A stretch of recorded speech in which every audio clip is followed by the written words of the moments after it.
Bom dia, gente. Tudo bem com vocês?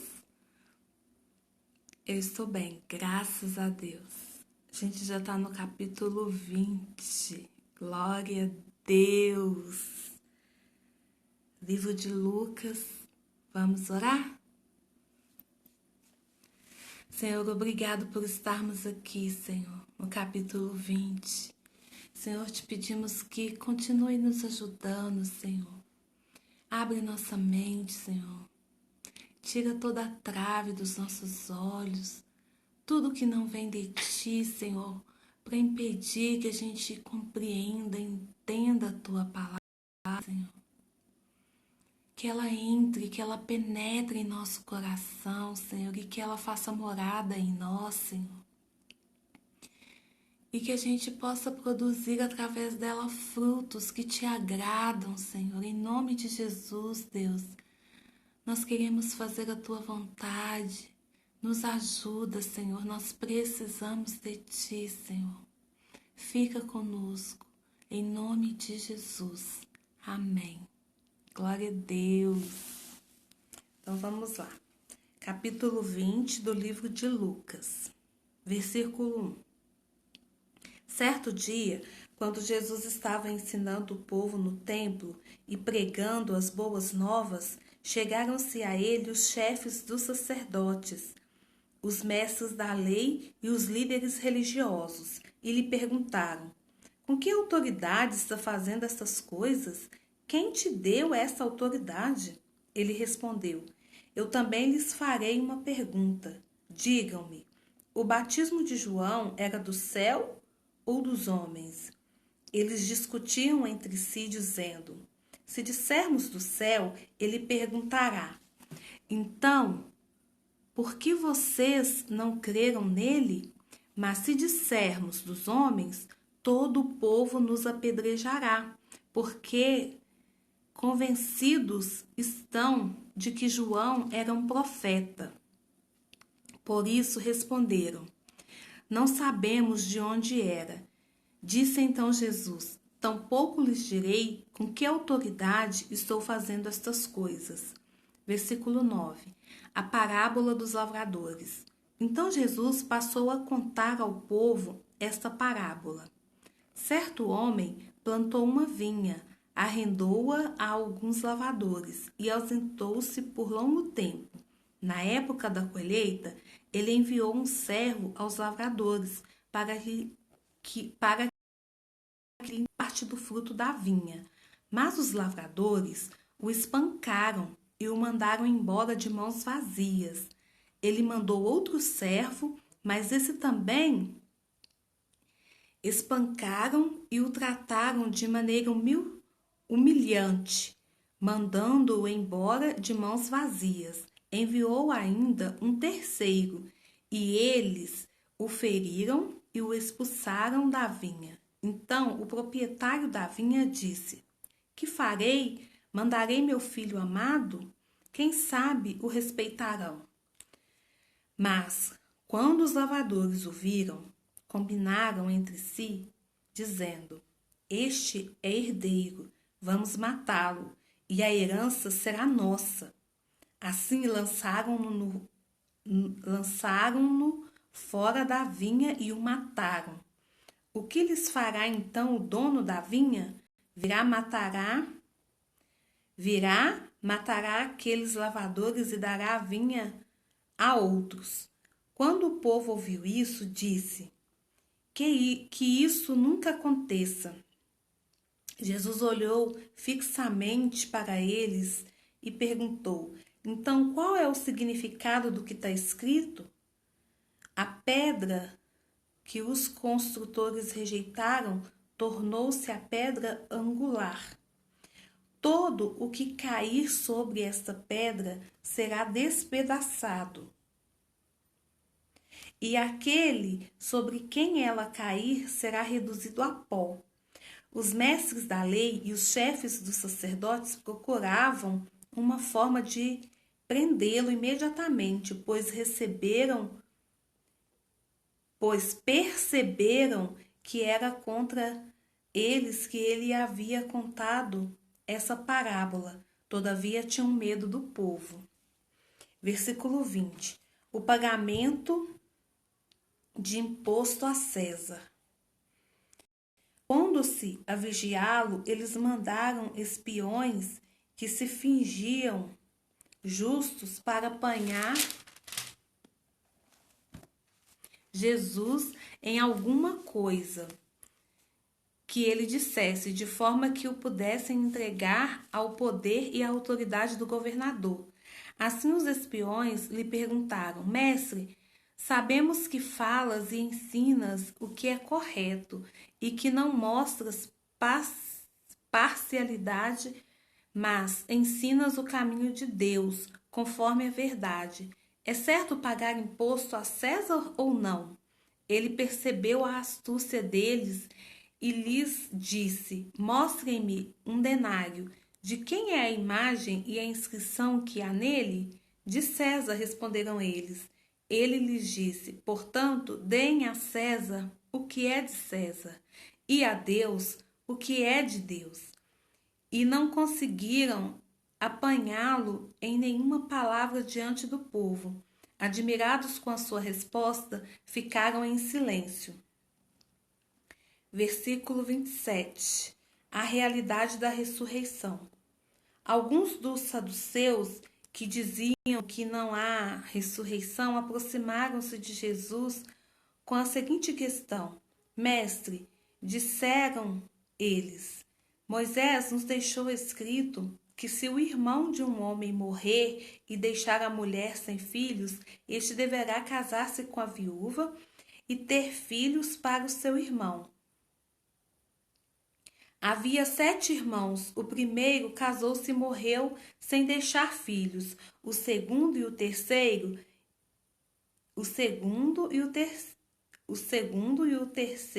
e depois também os outros casaram-se com ela e morreram, os 7 sucessivamente sem deixar filhos. Finalmente morreu também a mulher. Na ressurreição, de quem ela será esposa, visto que os 7 foram casados com ela?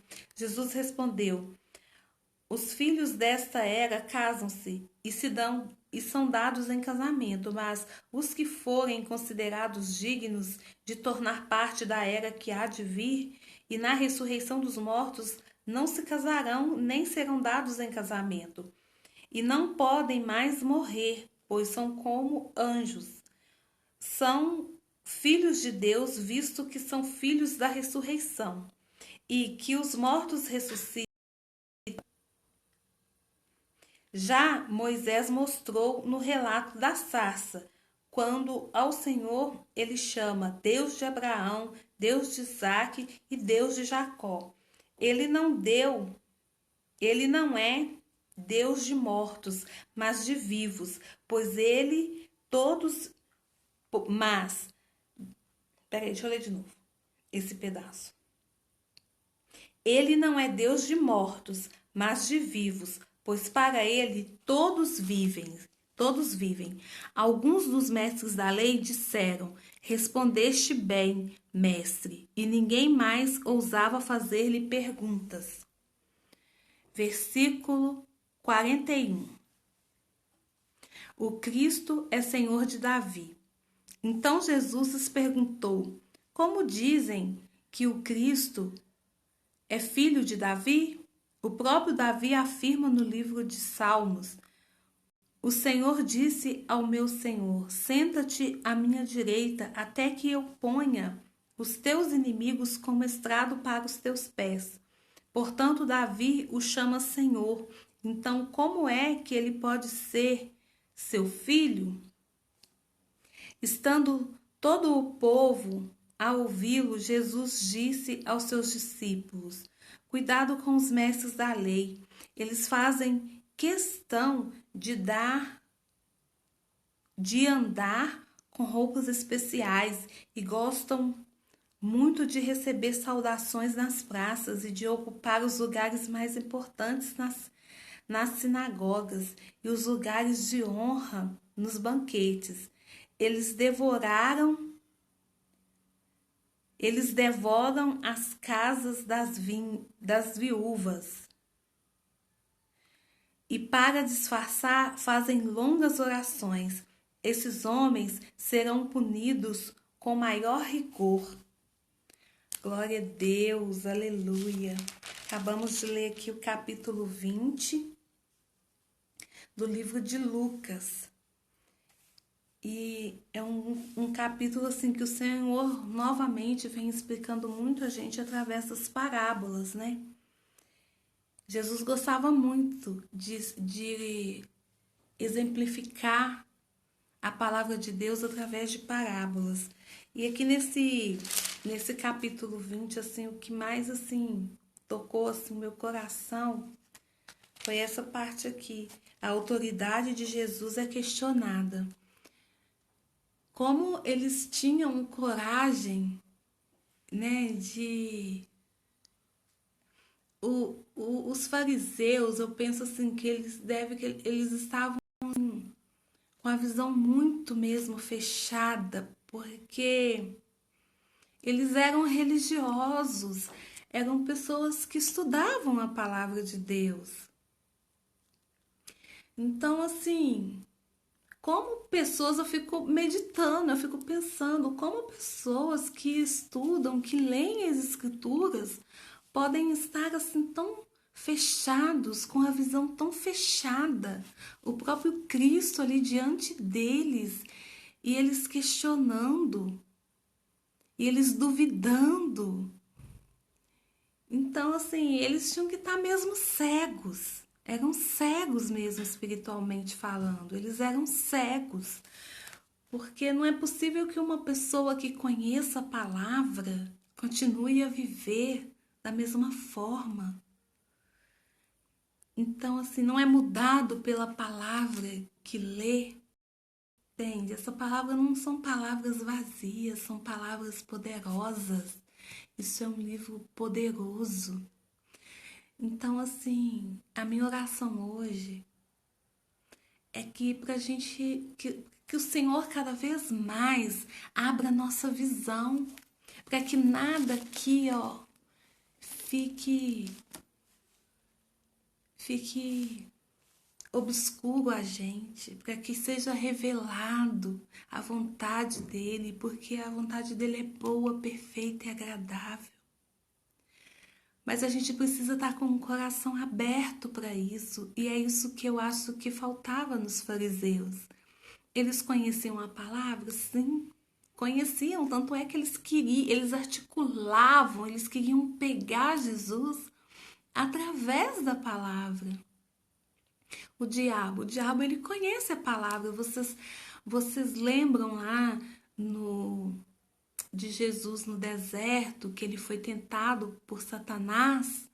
Então, foi através da palavra. Satanás, ele falava a palavra para Jesus. Mas como Jesus também conhecia a palavra, ele declarava a palavra para Satanás. Então, era palavra com palavra. Mas se nós não conhecermos a palavra e Satanás vier com setas na nossa mente, a gente vai acreditar.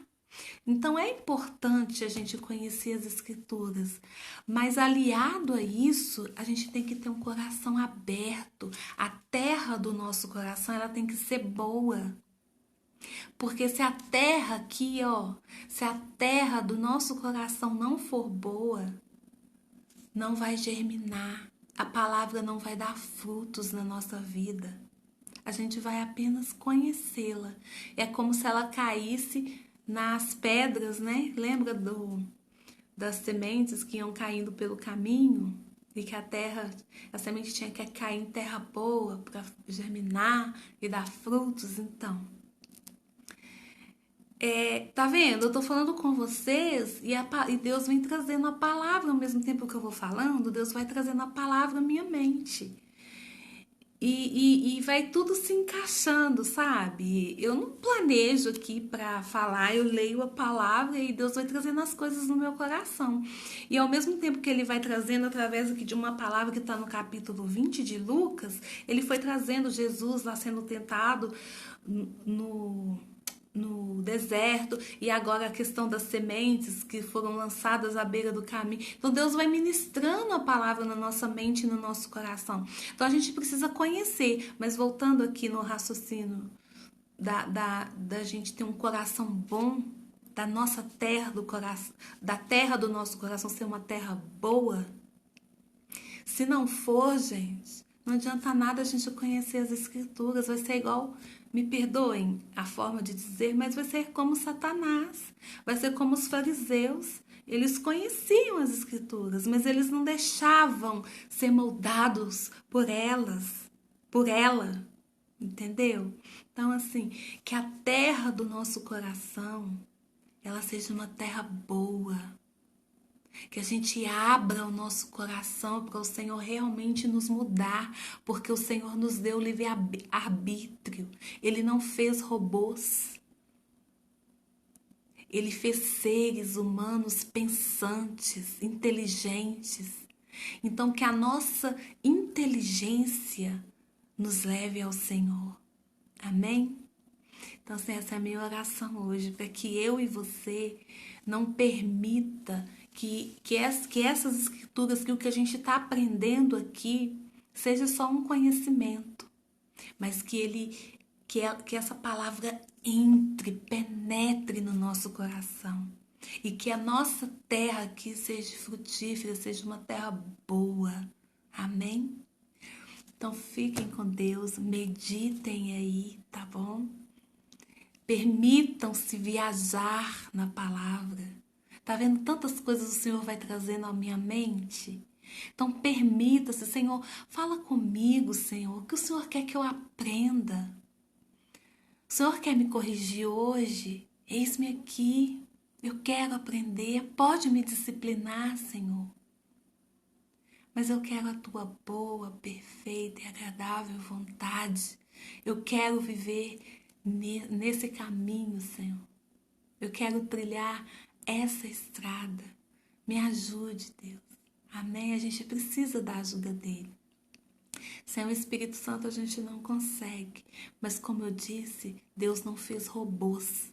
Nós precisamos desejar isso, querer isso. Amém? Amém? Fiquem com Deus, que o Senhor nos ajude, nos fortaleça, nos discipline, nos confronte, nos console, nos acaricie. Amém? Fica com Deus. Passa o dia colado em Jesus. O Rei está voltando. Cola nele. Jesus está voltando. Amém? Fiquem com Deus. Até amanhã, se Ele permitir. Tchau.